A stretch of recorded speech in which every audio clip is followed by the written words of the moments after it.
Moi, j'ai démarré l'activité Sedima en 1976, mais quels ont été les ingrédients qui ont aidé pendant tout le parcours, qui m'ont accompagné? Et c'est pour ça que je parlais tout à l'heure de nos 8 P. Le premier, ça va être la passion.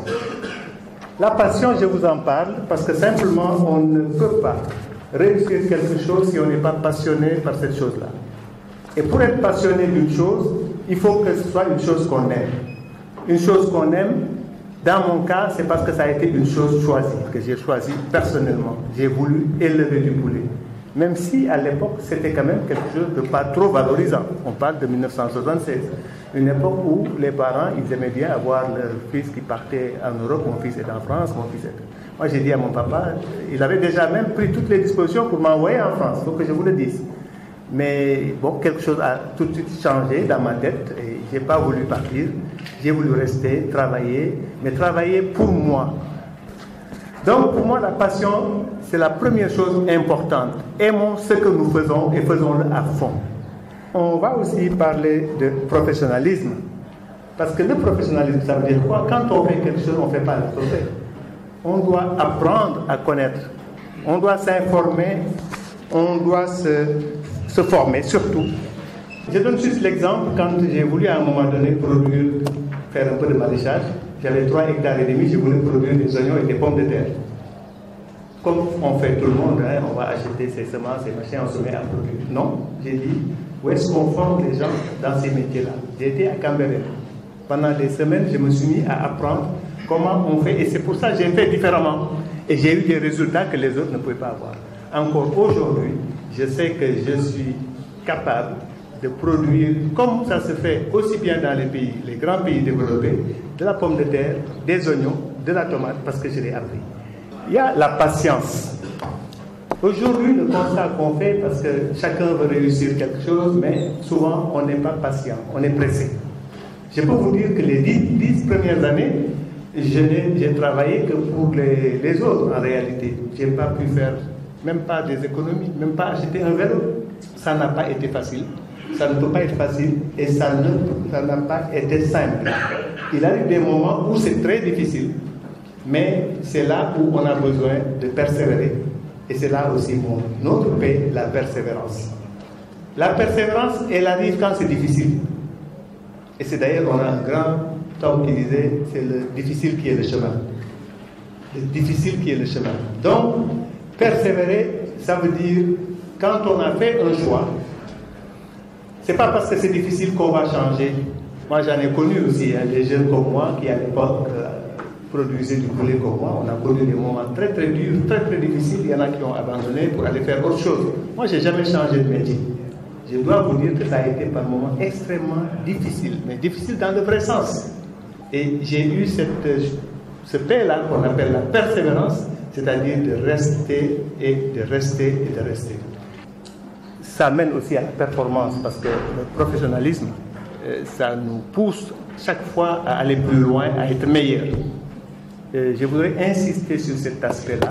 C'est ce que je pourrais appeler la confiance en soi. La confiance en soi.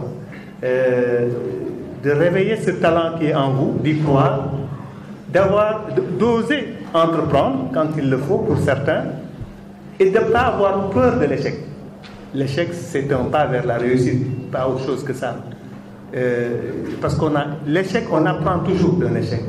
C'est parce qu'on a tenté quelque chose et on se relève toujours. Et c'est là où on parle de résilience. C'est cette capacité à rebondir, à repartir. Parce que ça a été dur, on a eu un choc, on dit non, je n'arrête pas, je ne baisse pas les bras, je ne me décourage pas, je rebondis et je continue. Voilà un peu la résilience et à quoi je vous invite. Alors, un des faits qui me tiennent à cœur, c'est la ponctualité. Parce que ça m'a énormément aidé dans ma vie. Je ne suis jamais, sauf si vraiment la volonté de Dieu, quelque chose d'extraordinaire, je suis à l'heure. Et ça, vous pouvez. Si après cette conférence, vous ne retenez qu'une chose, et que ce soit celle-là, vous avez tout gagné. À l'heure, la ponctualité. Ça, l'Afrique en a besoin. Et rien que ça, ça peut changer le continent. Figurez-vous, vous arrivez dans un bureau où vous avez un rendez-vous, je ne sais pas, à 9h, mais derrière, vous avez aussi, vous avez donné rendez-vous à d'autres personnes à 11h qui sont là-bas, qui vous attendent. Vous arrivez là, on vous fait attendre de 9h à 11h. Et vous n'êtes pas le seul, il y a tellement de gens qui attendent. Et puis retard sur retard, moi je vous fais attendre, je vous fais perdre du temps, vous faites perdre du temps à quelqu'un d'autre. Au final, c'est tout le monde qui perd du temps et c'est le pays qui est en retard. Voilà exactement ce sur quoi je voulais insister, parlant de ponctualité. Permettez-moi de vous parler aussi des parents. Moi, ça fait partie de mon management. Ça fait partie de ce que j'appelle les conditions de ma réussite, si on peut l'appeler comme ça. Et pour vous donner juste l'anecdote, on est en 1992. J'ai pu faire, de par mon travail, des économies pour venir ici dans une société, concessionnaire, acheter une voiture neuve, un véhicule neuf. À l'époque, dès qu'on est arrivé à 2 mètres de la voiture, j'ai dit, papa, cette voiture-là, elle est à toi. Je donne les clés, je jette les clés. Arrête tes blagues. C'est quoi ça? Je ramasse. Je dis, je ne blague pas. Papa, c'est pour vous, c'est votre voiture, c'est ta voiture. Il était d'une émotion indescriptible. On ouvre, il rentre à l'intérieur. On dit souvent, en tout cas, c'est une conviction, les prières des parents. Ça a du sens et ça aide et ça accompagne la jeunesse.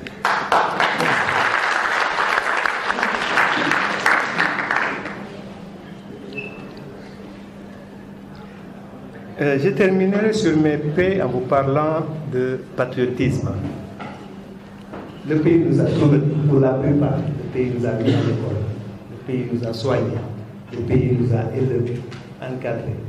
Aujourd'hui, être dans une situation où on manque de civisme, on manque d'amour pour le pays, je pense que c'est quelque chose de dramatique. Alors, aimons notre pays, aimons notre continent. Et ce n'est qu'en l'aimant notre pays, en aimant notre continent, qu'on va se sacrifier, qu'on va travailler pour que le continent, nos pays, soient respectés. Et c'est là où moi, le patriotisme, il a du sens. Mais ce n'est pas qu'un mot, ce n'est pas de dire je suis patriote. Il faut que ça se traduise dans la réalité. Parce que si moi, quand j'ai découvert il y a longtemps certaines choses, je m'étais enfermé pour dire que voilà, je fais ça pour moi, et puis je ne veux même pas que les autres sachent. Aujourd'hui, je n'aurais pas eu ce micro-là devant vous. J'ai voulu partager et j'ai partagé l'information, la connaissance, j'ai partagé beaucoup de choses. Moi, j'ai démarré l'activité Sedima en 1960.